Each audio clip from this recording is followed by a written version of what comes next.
Greetings again, friends. This is Julie with Julie Legg Photography, and I have a brand new photo that I took that I'm just going to process, and we will see where it leads. So the first thing I want to do is play around with the temperature, and that kind of cooled it down actually. So yeah, it warms it up a bit. I like that. And I have a pretty good histogram. I've been paying more attention to my histogram when I photograph, and there's not a lot of white in this photograph, so that's going to put, when I shoot it correctly, most of my information here in the mid-tone range. And there's a rule of thumb I've talked about before where it's better to photograph to the right, where you overexpose as opposed to underexpose. The worst thing you can do in digital photography is underexpose. It will degrade the quality of your photograph. So if you make a mistake, it's best to overexpose, and because there's a lot more latitude, and when you process, you don't get as much noise. You'll get a lot more noise in digital photography if you underexpose. And of course, the goal is to shoot it right on. And this is a pretty good histogram. But so I do have some highlights in here, and they're not blowing out. I like that. And this is a plate, so it is a specular object, so it is going to have some white in it, but it's still, there's a lot of gray in there. There's some highlight there. So I might just put the highlights down some and just see what that does. Put it where I like it, and then maybe, I don't know if I want to open the shadows. I like the moodiness. And then I hit the Option key, left click on the whites, and then pull to the right until I see those pixels, and then I just pull it underneath so those are gone, and that sets my white point so that my whites are as white as they can be without being clipped. And so it only went to +11. And I do the same with the blacks. And you do want some pixels to appear, and then I let go, and then I just kind of eye it, because sometimes the blacks, it's just what looks best to you. I mean, you don't want to clip, a whole bunch of them. It's okay if some blacks are slightly clipped, because there are areas in shadows where there are no details, and that's okay. So that kind of helps create a mood, however you choose to set your blacks. And clarity, that gives a lot of detail in this area. And I'm going to click on and off and look at my rows and see what it does. I like what it's doing. Might back it down just a bit. And vibrance, I'm just going to leave that alone. I'm thinking I want to pull down the saturation on this photo. That is yummy. I just adore neutral tones. That's just wonderful. And yes, it did kind of, take away the warmth that I put in there.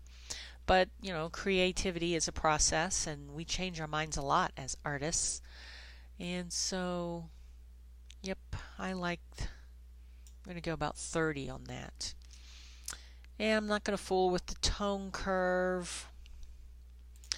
Let's see if I want to do anything with luminance and the red. What does that do to my rose? It kind of gives it a glow effect. Just a little bit.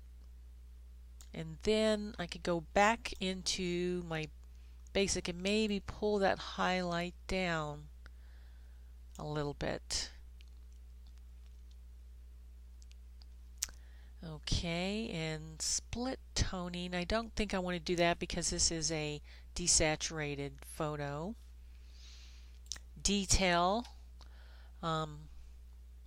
Let's see, I photographed this at 400 ISO, and on my camera I'm hitting Command I to make that information appear and disappear. On my camera, it's not the best when I go to high ISOs, so I'm going to zoom in and take a look. And so there's some graininess there, so I'm going to go, what am I going to do? Well, it's not really, I'm just going to go to my usual, let's go to 20. I'm hitting Z to make that zoom in and out. And then I usually subtract 20 from 100 is 80, and that's where I put my sharpening. That's just a little formula that I use. And then you can do your masking where you hit the Option key, left click, and whatever, as you pull it to the right, whatever is black, that is not being sharpened. So you can just sharpen your outline, or you can sharpen some of the details, just however you want it to be. Then lens corrections, I always do that, and it selects, see, it's selected my Canon 50mm lens. There's a whole list of lenses, lens model makers in there. And then I go into color and I remove chromatic aberration, and there's a little bit of pink you see along purpley pink here. I'm not sure if that's just a reflection from the rose, or let's see if this removes any of that. And if it doesn't, then you can go in with this little tool and select that area. I think it's just a reflection of the rose. You can click on it and if it's not chromatic aberration, it's not going to do anything to it, so I'm okay with that. Effects, I'm not going to do any kind of vignetting just yet. I want to go in and put a texture back in here, but before I do that, let's see if Kim has a yummy preset that I can use.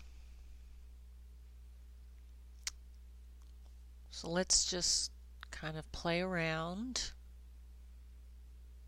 and see what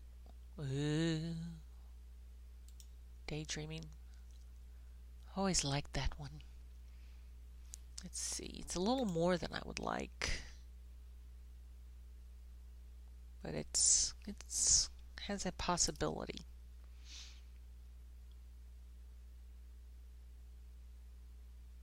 Lily.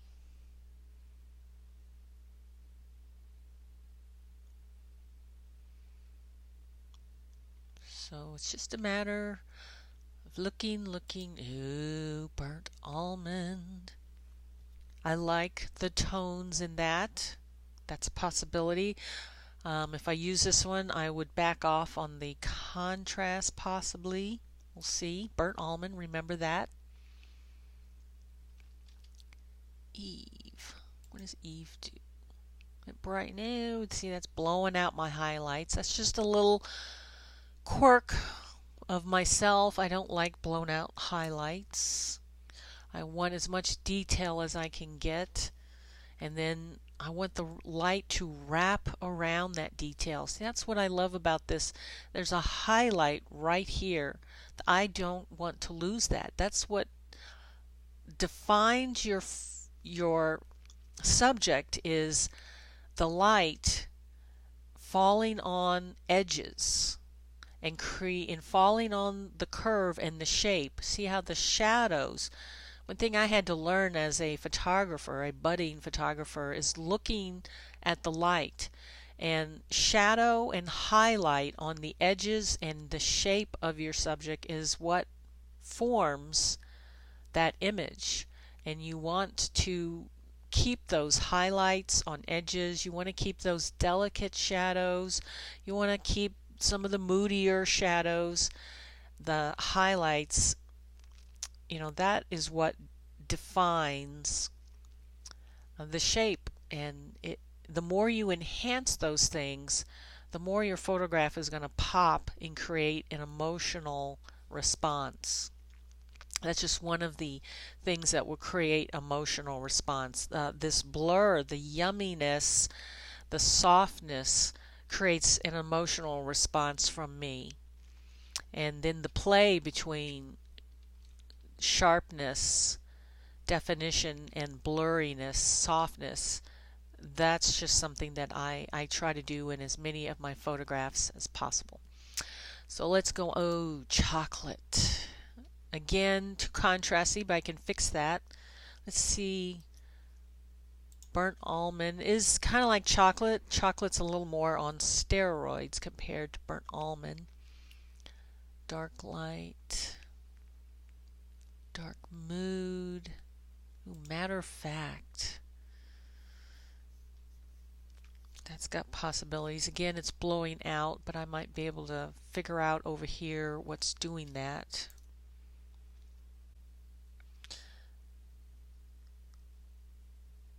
Oh, within. That's nice too. Wow, I'm still thinking of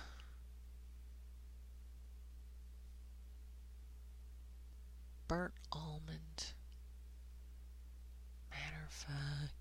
Wow. Burnt almond.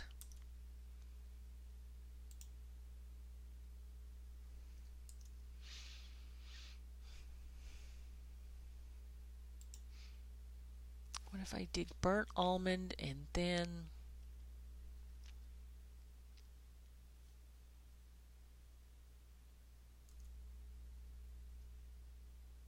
I can't figure out burnt almond.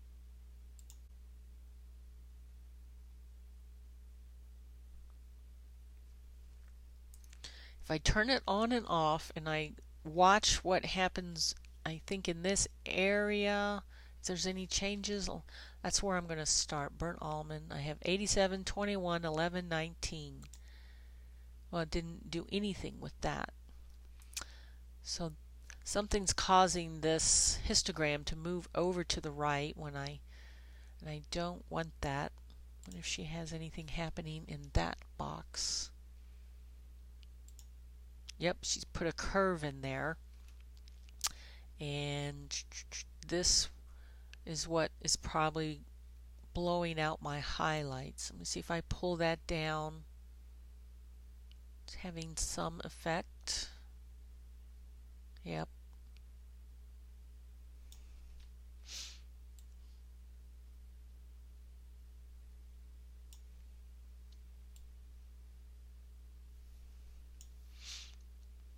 So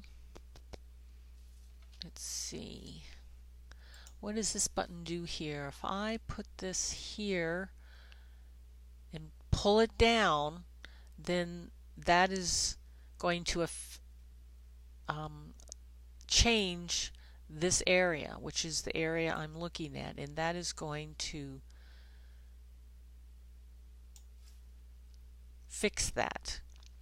And so if I go, so what I did was I clicked on this little button here, and then I found the area that I don't want to be blown out, and I left clicked and dragged it down, and that found that area on the curve that was causing this to be blown out.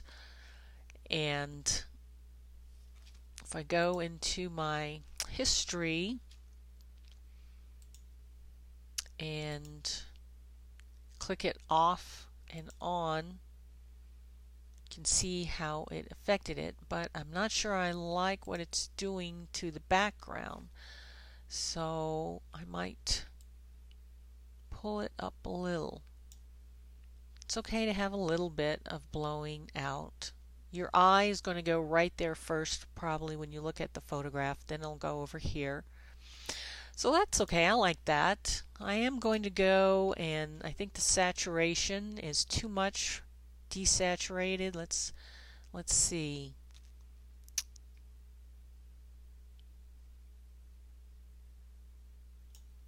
And did she do anything in here?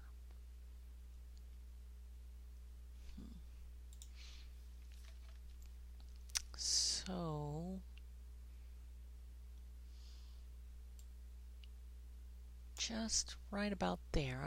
I like to have some of the neutrals, but then a pop of color. I don't want to lose too much of my color. That's just my taste. So I like that. Okay, before I leave though, this is bugging me a little bit. So I'm going to go into the radial tool and create a little area where I want to burn in this area. And so I pull it to the left, and that is better. I think that makes a big difference. It's a little bit of pickiness, but I come from a retouching background, so I see these things and I want to correct them. Then something else I want to show you is really it's a traditional technique. When I first started in photography as a teenager, I developed black and white film in my bathroom, converted it to a darkroom, and so I would process my own film and then print my own photographs. I was a yearbook photographer, and I learned about burning and dodging. And that's what this is. You can do with this radial tool. This, what we just did, would be burning. And then you can also do dodging. And what I want to do, I want to really focus the viewer's eye on the rose. That's really the star of the photo, plus my yummy table. And so I'm going to create a little highlight right here and start from 0 and then pull it, and look, it's like it's lit up. It's like I had a spotlight over here shining on this area. And you can go too far with it. It's very subtle, and most people don't realize that it's there. That's what's doing that. Let's see, where else can we do that? Maybe like right here we might want to do something like that. This is an area that I like. And so always click it back to 0 and then pull it. That's a nice, I think it's a nice little highlight right there. And what happens if we do something under here, if we want to create some detail in there? Start from 0 and then pull it just a little.